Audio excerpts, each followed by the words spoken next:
Welcome back. ಇವತ್ತು CM ನಿರ್ಧಾರವನ್ನು ನಾವು ಕಾದು ನೋಡ್ತೀವಿ. ಒಳ್ಳೆ ತೀರ್ಮಾನ ಕೈಗೊಳ್ಳುವಂತ ವಿಶ್ವಾಸ ಇದೆ ಅಂತ News18 ಕನ್ನಡಕ್ಕೆ R ಶಂಕರ್ ಹೇಳಿಕೆಯನ್ನು ಕೊಟ್ಟಿದ್ದಾರೆ. ವಿಸ್ತರಣೆ ಬಗ್ಗೆ ತೀರ್ಮಾನ ಕೈಗೊಳ್ಳಲು ಒಂದು ಕಡೆ ಮುಖ್ಯಮಂತ್ರಿ ಬಿ ಎಸ್ ಯಡಿಯೂರಪ್ಪನವರು ದೆಹಲಿಯಲ್ಲಿ ವಾಸ್ತವ್ಯವನ್ನು ಹೂಡಿ ಈಗಾಗಲೇ ಅಮಿತ್ ಶಾ ಅವರನ್ನ ಭೇಟಿ ಮಾಡಿ ಪ್ರಯತ್ನವನ್ನ ಮಾಡ್ತಾ ಇದ್ದಾರೆ. ಮತ್ತೊಂದು ಕಡೆ ಸಚಿವ ಸ್ಥಾನದ ಆಕಾಂಕ್ಷಿಗಳು ಕೂಡ ಒಂದು ರೀತಿ ಬಹಳ ಕುತೂಹಲದಿಂದ ಕಾಯ್ತಾ ಇದ್ದಾರೆ ಯಾವಾಗ ಆಗ್ಬೋದು ಅನ್ನುವಂಥದ್ದು. ಈಗ ಪ್ರಮುಖವಾಗಿ ಪ್ರಬಲವಾದಂತಹ ಆಕಾಂಕ್ಷಿ ಆಗಿರ್ತಕ್ಕಂಥ R ಶಂಕರ್ ಅವರು ನಮ್ಮ ಜೊತೆಗಿದ್ದಾರೆ.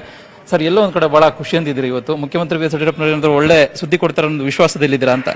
ಇವತ್ತೇನು ಮೊನ್ನೆ ಮುಖ್ಯಮಂತ್ರಿಗಳು ದೆಹಲಿಗೆ ಹೋಗಿ ಏನು ವರಿಷ್ಠರ ತೀರ್ಮಾನ ಕೇಳ್ಕೊಂಡು ಬರೋಕ್ಕೆ ಹೋಗಿದ್ದಾರೆ. ಬಂದ ಮೇಲೆ ಏನು ಅಂತ ಗೊತ್ತಾಗುತ್ತೆ. ಈಗಂತ ನಾವು ಆಸ್ ಯೂಶುವಲ್ ಇದ್ದೀವಿ. ನಾವು ಯಾವ ರೀತಿ ಚರ್ಚೆ ಆಗ್ಬೋದು, ಏನ್ ಪ್ರಸ್ತಾಪ ಮಾಡ್ಬೋದು ಅನ್ನುವಂಥದ್ದು ಬಗ್ಗೆ ನಿಮ್ಗೆ ಏನಾದ್ರು ಅನ್ಸಿದೆಯಾ ಸರ್? ಅದ್ರ ಜೊತೆಗೆ ಈಗಾಗಲೇ ಏನಾದ್ರು ಸಂಪರ್ಕ ಮಾಡಿದರೆ ಯಾರಾದ್ರೂ ವಿಜೇಂದ್ರ ಮತ್ತೆ ಮುಖ್ಯಮಂತ್ರಿಗಳನ್ನ ಏನಾದ್ರು ಸಂಪರ್ಕ ಮಾಡಿ ಏನಾಯ್ತು ಏನಂತ ತಿಳ್ಕೊಂಡಿದ್ದೀರಾ ಅನ್ನುವಂಥದ್ದು ಸರ್? ದೆಹಲಿ ಬೆಳವಣಿಗೆ ಬಗ್ಗೆ ನಮ್ದೇನು ಅಧಿಕಾರ ಇತ್ತು, ಸರ್ಕಾರಕ್ಕೆ ಏನು ತರಲಿಕ್ಕೆ ಪ್ರಾಮಾಣಿಕ ಪ್ರಯತ್ನ ಮಾಡಬೇಕಾದ್ರೆ ಎಲ್ಲವನ್ನು ಮಾಡಿದ್ದೀವಿ.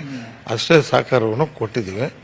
ಇವತ್ತು ಅವರು ನಮಗೆ ಸಹಕಾರ ಮಾಡತಕ್ಕದ್ದು ಜವಾಬ್ದಾರಿ ಅವ್ರ ಮೇಲಿದೆ. ಆ ವಿಶ್ವಾಸದಲ್ಲಿ ಕಾಯ್ತು. ಪದೇ ಪದೇ ಕೇಳೋದ್ರಲ್ಲಿ ಅರ್ಥ ಏನಿದೆ? ಯಾಕಂದರೆ ನಾವು ಹೇಳೋದಕ್ಕಿಂತ ಹೆಚ್ಚಾಗಿ ಮೊನ್ನೆ ಮುಖ್ಯಮಂತ್ರಿಗಳೇ ಎಲ್ಲ ಕಡೆ ಹೇಳಿದ್ದಾರೆ.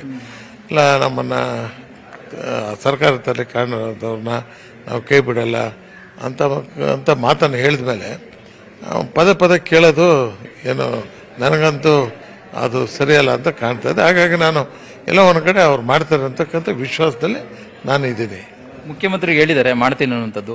ಈ ಸರಿನೇ ಮಾಡ್ತಾರೆ ಅನ್ನೋದು ವಿಶ್ವಾಸ ಇದೆಯಾ? ಇವತ್ತೇನೆ ಮಾಡ್ತಾರೆ ಅನ್ನೋದು, ಅಂದ್ರೆ ಒಂದು ಒಳ್ಳೆ ಸುದ್ದಿ ಕೊಡ್ತಾರೆ ಇವತ್ತೇನೆ ಅನ್ನುವಂಥ ವಿಶ್ವಾಸದಲ್ಲಿದ್ದಾರೆ ಸರ್ ಅಂತ? ನಾವು ಅವರು ಏನು ಮಾಡ್ತಾರೆ ಅನ್ನೋದ ಮೇಲೆ ನಾವು ಅವಲಂಬಿಸಿದ್ದೀವಿ. ಇವತ್ತು ಕೊಟ್ಟರೆ ಈಗಲೇ ಮಾಡಿದ್ರೆ ಒಳ್ಳೆಯದು ಅಷ್ಟು ಯಾಕಂದರೆ ನಮ್ಮ ಕಾರ್ಯಕರ್ತರು, ಬಂಧುಗಳು ಮತ್ತು ಏನು ನಾನು ಗೆಲುವು ಕಾರಣದಂಥ ತಾಲೂಕಿನ ಜನತೆ ಅವರೆಲ್ಲ ನಿರೀಕ್ಷೆ ಇಟ್ಕೊಂಡಿದ್ದಾರೆ.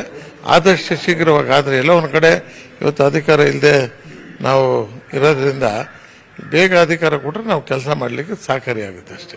MLC ಸ್ಥಾನದ್ದು ನಿಮಗೆ ಕೊಡ್ತಾರೆ ಸರ್? ಯಾವುದು MLC ಸ್ಥಾನ ಕೊಟ್ಟು ಈಗಾಗಲೇ ಸೌದಿ ಅವರು ಎಲ್ಲ ಒಂದು ಕಡೆ ಅದನ್ನೇ ಫೈನಲ್ ಮಾಡ್ತಾರೆ ಅಂತ BJP ಹೈಕಮಾಂಡ್ ಜೊತೆಗೆ ಮುಖ್ಯಮಂತ್ರಿಗಳು ಡಿಸೈಡ್ ಮಾಡಿದ್ದಾರೆ ಅನ್ನುವಂಥದ್ದು.